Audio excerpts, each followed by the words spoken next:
and you realize you're not financially independent, you're not retired, you're not free from financial stress. Not yet. And a quiet thought creeps in. Is this it? Is this how far discipline and hard work actually take you? My name is Pipo, and today, I want to walk you through something that most personal finance content completely skips over. $200,000 is not just another checkpoint, it's a tipping point, but only if you understand what's actually happening, mathematically and psychologically, at this stage. So let's slow down and really look at it, where the math actually flips approximately 3 min. Educational tone. Use pauses after numbers. Most people believe that getting from $200, $0 to $1 million is basically the same process as getting from $0 to $200,000. Just keep saving, keep sacrificing. 5 more rounds of the same effort. That logic makes sense on the surface, but it's fundamentally wrong. Here's why. From $0 to $50,000, brutal. Almost everything you accumulated came from your labor, your savings rate,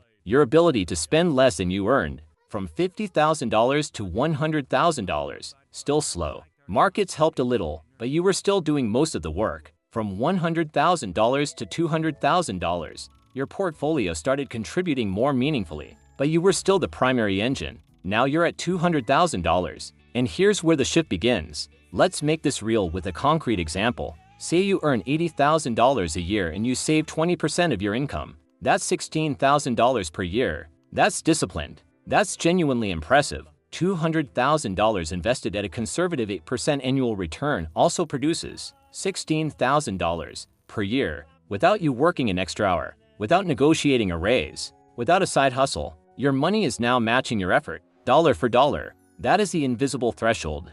That's the moment compounding stops being a concept you learned about and starts being the primary driver of your wealth. And yet, most people miss it. They keep thinking like savers when they should start thinking like investors. They keep grinding when the math is quietly asking them to step back and let it run. What the numbers actually look like approximately 3 minutes.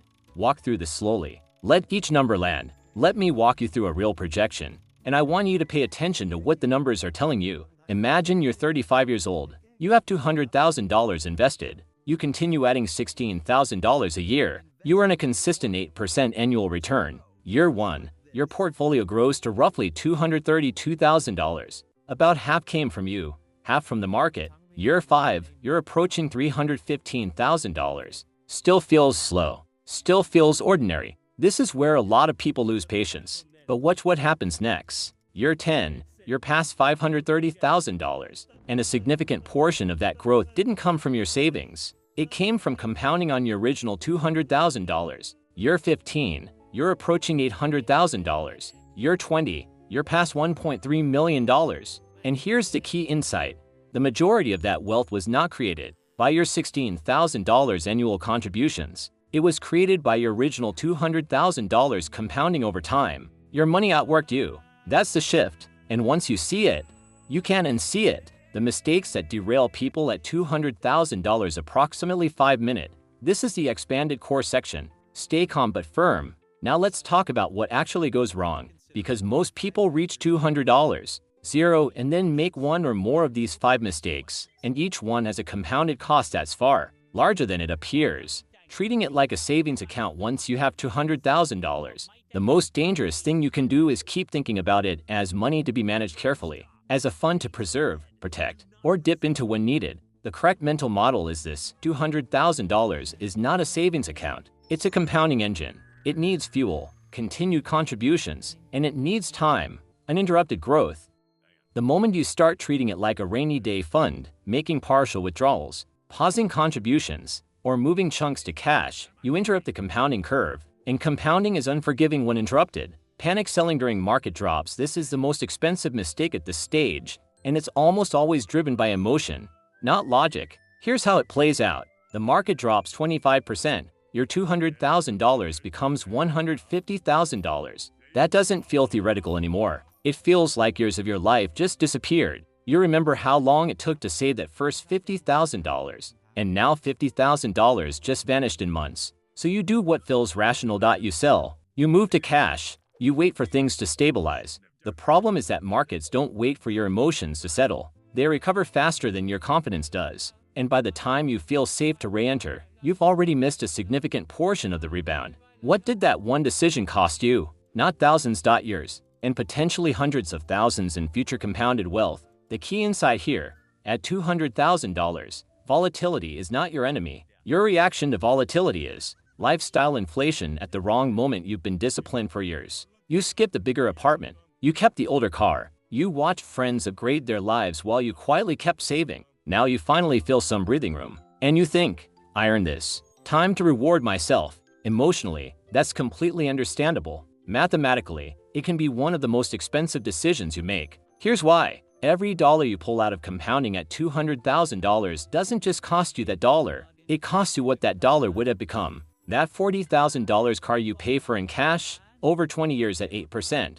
That's not a $40,000 decision. That's closer to a $186,000 decision. The $60,000 home renovation, over the same period, that's potentially a $280,000 decision. The real cost of a purchase is always invisible at the moment of buying. The sticker price is just the beginning. The compounded cost is the full story. This doesn't mean you can never spend money. It means you should calculate the real trade before you decide, not the sticker price, the compounded price. Chasing returns out of impatience. You see someone who made a fortune in real estate, crypto, or a startup. Your steady index fund strategy suddenly feels boring, slow, and unimpressive. So you take $50,000 and move it into something you barely understand because you want to accelerate the process. Sometimes you get lucky, but more often, you've just reduced your compounding base from $200,000 to $150,000. You didn't speed up the journey. You reset it.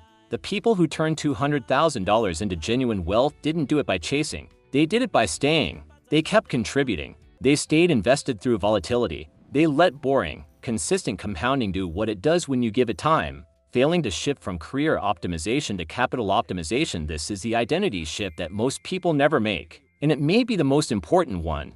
When you had $20,000 invested, a $10,000 raise was transformative. That was a 50% increase in your financial momentum. At $200,000, that same $10,000 raises. Nice. But a 5% improvement in portfolio performance? That's also $10,000. Same impact, with no extra hours worked, no negotiation, no career risk. Your biggest financial leverage has shifted. It moved from how much you earn to how intelligently you allocate what you already have. That means understanding your asset allocation, minimizing unnecessary fees, rebalancing with intention, not optimizing for short-term gains, but for long-term compounding efficiency. Most people never make this transition. They keep running the same strategy that got them to $200,000, when a fundamentally different strategy is now more powerful. What to actually do from here? Approximately 5-minute, actionable, practical. This is the strategy section. So what do you actually do at $200,000? Here are 5 concrete strategies that protect your momentum and let compounding run.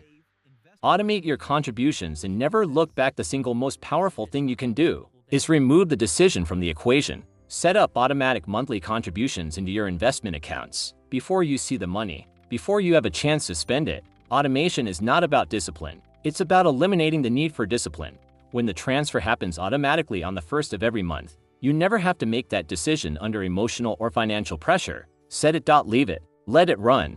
Build a written investment policy statement. An investment policy statement, or IPS, is a one-page document you write for yourself that answers 3 questions. 1. What is my target asset allocation? For example, 80% global equities, 20% bonds. 2. Under what conditions will I rebalance? For example, when any asset class drifts more than 5% from its target. 3. What are my rules during market downturns? For example, I will not sell equities during a correction. I will continue contributing monthly regardless of market conditions. When the market drops 30% and your emotions are running hot, that document becomes your anchor. It reminds you of the decision you made with a calm mind, and it overrides the decision you'd make with a panicked one. Create a pre-purchase compounding habit before any major purchase. Anything over $5,000. Ask yourself one question. What would this money become in 20 years? At 8% annual returns, $10,000 becomes approximately $46,600 in 20 years. $25,000 becomes about $116,500. $50,000 becomes roughly $233,000. This isn't about never spending money. It's about making conscious trade-offs with full information. Some purchases are worth the compounded cost. Many are not, but you should know the real price before you decide. Build a volatility response protocol. Markets will drop significantly. multiple times over your investing life. The question isn't whether it will happen, it's what you'll do when it does. Here's a simple protocol. When the market drops more than 10%, do nothing. Continue contributions. Remind yourself of your IPS. When the market drops more than 20%, consider it a sale. If your financial situation allows, this is an opportunity to increase contributions, not decrease them. When the market drops more than 30%, read your investment policy statement. Call a trusted advisor before making any changes. Wait 72 hours before any decision. The goal is to pre-commit to rational behavior before the emotional storm arrives. Because when the storm is happening, it is very hard to think clearly. Protect your base. Grow your income. Resist the upgrade. Here's the counterintuitive reality at this stage. Keeping your $200,000 intact is more important than earning more. When your portfolio is protected and compounding, something subtle happens to your psychology. You stop operating from financial fear. You start making career decisions from a position of security rather than desperation. You can walk away from a toxic job. You can hold out for a better offer. You can take a calculated risk on something meaningful because you have a floor beneath you. People feel that security in you. It changes how you negotiate. It changes how you show up. And it often leads to better outcomes. Not because you chase them, but because you didn't need to. The power of $200,000 is not in spending it. The power is in knowing you don't have to. The identity shift that changes everything approximately to minute. Reflective, philosophical. Slow down here. There's one more dimension to this that I want to address, and it's the one that's hardest to quantify. Up until $200,000, you built wealth primarily through labor, through effort, through the direct exchange of your time for money. From $200,000 forward, you build wealth increasingly through capital, through ownership, through a system that compounds while you sleep. That is a completely different identity. You're no longer just someone trying to save more. You're someone managing an engine. And the job of managing an engine is very different from the job of building one. You don't feed an engine by grinding harder. You feed it by protecting it, fueling it consistently, and keeping your hands off the controls when things get bumpy. Most people never make that mental shift. They reach $200,000 and keep running the same programs that got them here, saving harder, chasing more, upgrading their lifestyle when they finally feel they can. The ones who go from $200,000 to $1 million and then to $2 million made the shift. They stopped thinking like workers and started thinking like owners. Closing, the seed, not the reward approximately to minute. Warm, steady, unhurried close. I want to leave you with one image. $200,000 is not the reward for a decade of discipline. It's the seed. Seeds don't look impressive. They don't feel like much. They require patience, the right conditions, and time. And they're very easy to discard before they've had a chance to grow. But give a seed the right environment, consistent contributions, time, and the discipline not to uproot it every time a storm passes, and the growth becomes extraordinary. The path from $200,000 to $2 million is not 5 times harder than the path from $0 to $200,000. In many ways, it's easier. The math accelerates. The momentum builds. Returns compound on returns, but it only works if you don't sabotage it. If you stay invested when it's uncomfortable. If you resist the lifestyle upgrades that feel earned but cost more than you realize. If you stop chasing and start protecting. If you make the identity shift from earner to owner. 20 years from now, when you look at a portfolio worth millions, when you realize that your money worked far harder than you ever could have, you'll trace it back to this moment. The moment you understood that $200,000 wasn't the destination, it was the starting gun. My name is Pipo, and $200,000 is closer to $1 million than you realize.